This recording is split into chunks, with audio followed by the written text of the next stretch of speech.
Well, hello everyone and welcome back to another video of F1 Project Phoenix, a 2022 career mode. Today we're here for episode number 11 for the Italian Grand Prix of Season 2, and the first race for me in front of the Tifosi as well at Monza. Can we do well? Ferrari have brought some upgrades as well, so we'll have to wait and see if we can catapult forward for the likes of Red Bull, Mercedes, even McLaren have also looking good. You know, more Leclerc to start bouncing back as well after a little bit of a miserable time out at Belgium last week. McLaren have also brought upgrades, however, so they'll be one to watch as well to see if they can get involved, especially with Norris, although he just does seem to have such bad luck in this series compared with Ricciardo, who's also just been inconsistent with his pace. So neither McLaren looking consistent. Hopefully their upgrades, they're hoping that they can be an inconvenience for us. And Alpine, well, they're just trying to finish a race. I mean, poor Esteban Ocon. He's retired so many. I think he's only finished 4 races of the 10 so far. It's horrific. They got. It's not. I mean, reliability has been horrible for that Alpine engine. They just. Well, maybe it's a sign of things to come with the amount of DNS that they have. They especially look so promising after a double point score as well at Bahrain. But anyway, moving to qualifying, Pierre Gasly took his first ever pole in Formula 1 ahead of Lando Norris. He starts P2. It's an all Ferrari row 2, with Leclerc on the softs. I'm on the mediums. I start 4th. That's the best qualifying on this game for me. Albon out-qualifies Verstappen. Verstappen got held up on his qualifying laps, so he starts in 5th and 6th. George Russell starts 7th. Alongside Dennis Howell in his second ever Formula 1 race. A great job by the Norwegian there. Now for Théo Pourchaire makes it into the top 10 as well, ahead of Carlos Sainz. Sainz doing wonders with the Alpine car, despite the fact it's slow and unreliable. Outside the top 10, Lance Stroll starts 11th, ahead of Daniel Ricciardo. McLaren had an error with the mediums, and he starts at 12th place. Sebastian Vettel, another casualty with the medium tyre. He starts in the 13th alongside Antonio Giovinazzi. Twice in a row now, the Italian's been out-qualified in his home Grand Prix. Liam Lawson starts 15th ahead of Esteban Ocon, who fails to get a Q1 again for the Frenchman. Oscar Piastri is right behind the man he's going up against for a seat next year.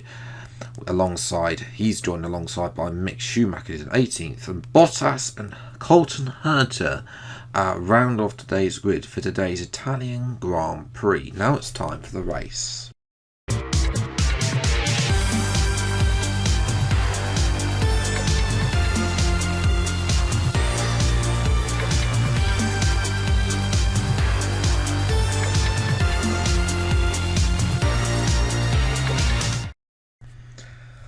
CS P4, best qualifier on this game so far, beating the P5 that I had at Baku on driver career mode. Can we win the race? As you guys know, my race pace is always a lot better than my qualifying pace, especially on F1 2021. Where the game is just even more so on this year's game than on last year's game, with the AI being OP and through certain corners and certain tracks as well.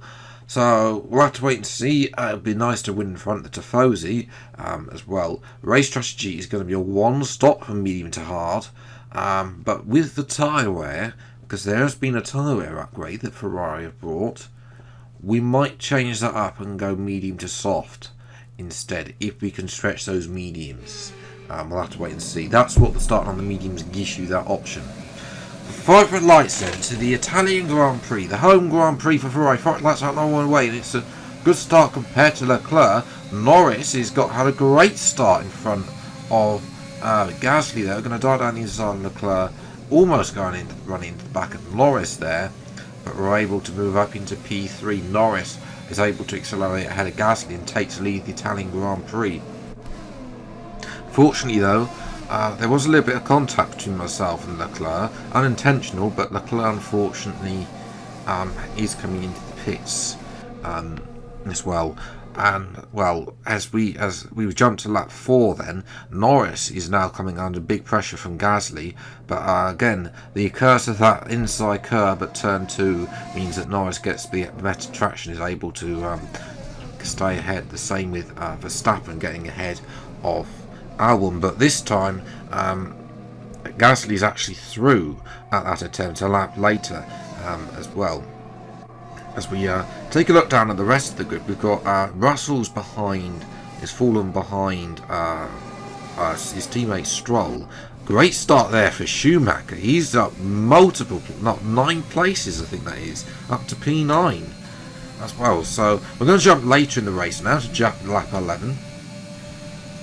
Where we have been ganged up, we're starting to be ganged up on by both Red Bulls, Albon and Verstappen. They're both going side by side, but Verstappen, of course, is that lead Red Bull.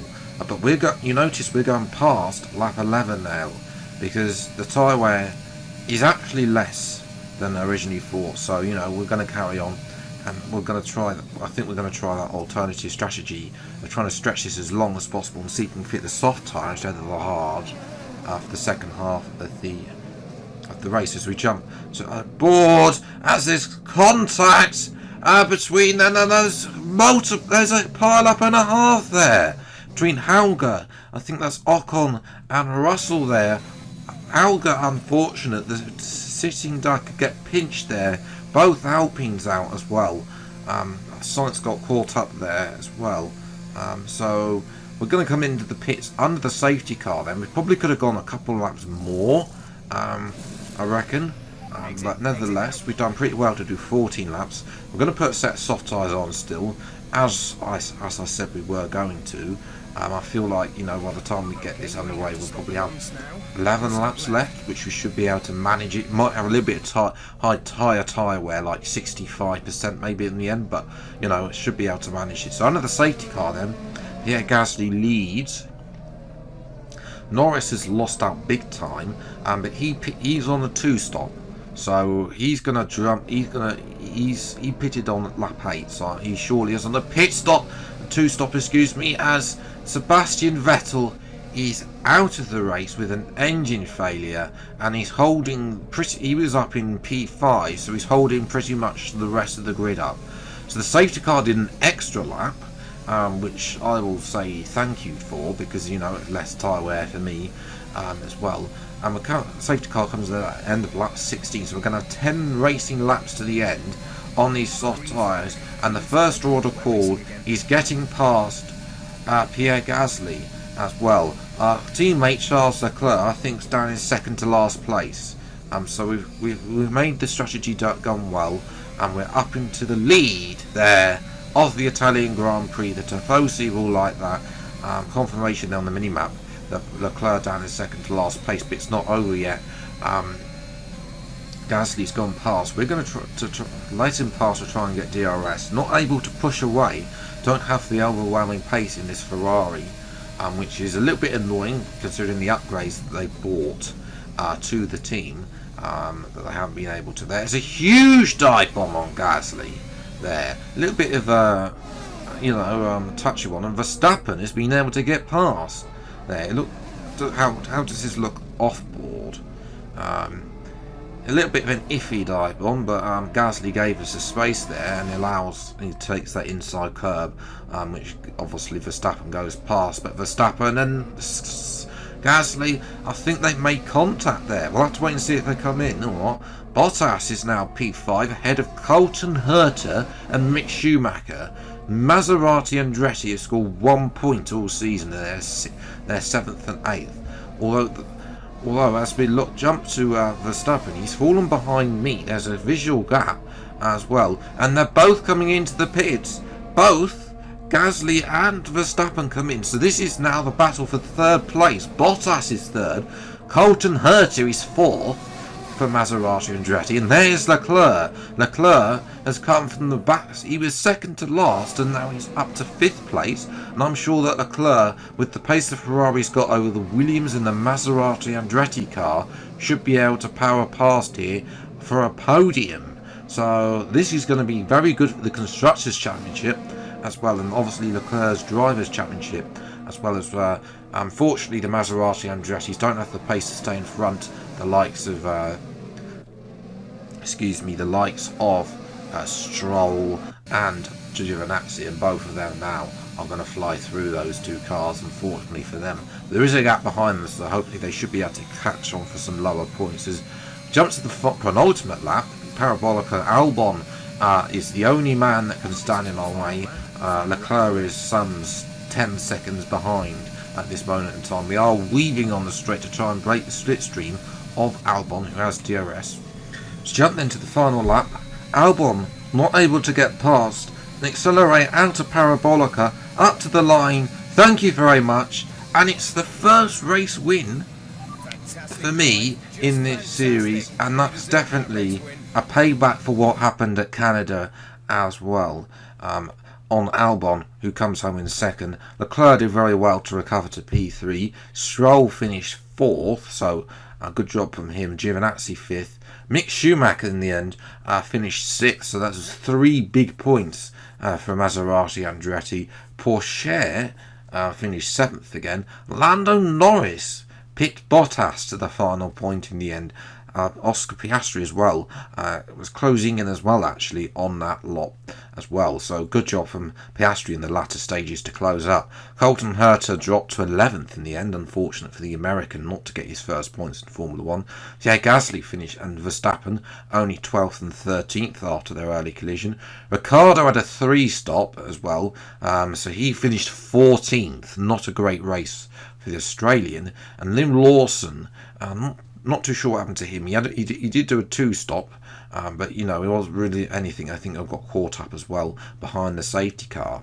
So in terms of the Drivers' Championship, we've reduced the gap now to 30 points.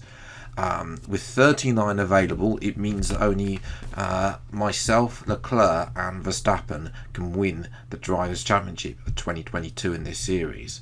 As well, there's not really any changes elsewhere in this series other than the Albon going above Sainz as well. In terms of the constructors, Red Bull is still quite a way away from us, almost 35 points. So that's a bit more of a gap to breach with 3 races to go. That's why I remember Albon did get second place, which will be those points at the end. We've pulled away from Mercedes and McLaren. In actual fact, McLaren are seeping into the hands of Alfa Romeo still, who've continued there. Even without me now, they still scoring continuous points. And Williams now looking nervous over their shoulder at Aston Martin and AlphaTauri, who are also starting to score consistently. But anyway, if you have then enjoyed this video, then leave a like, subscribe to the channel, and you'll see plenty more F1 Project Phoenix videos as and when they come out. Until the next video, then I'll see you next time. Take care, thanks so much for watching, enjoy your day, and goodbye.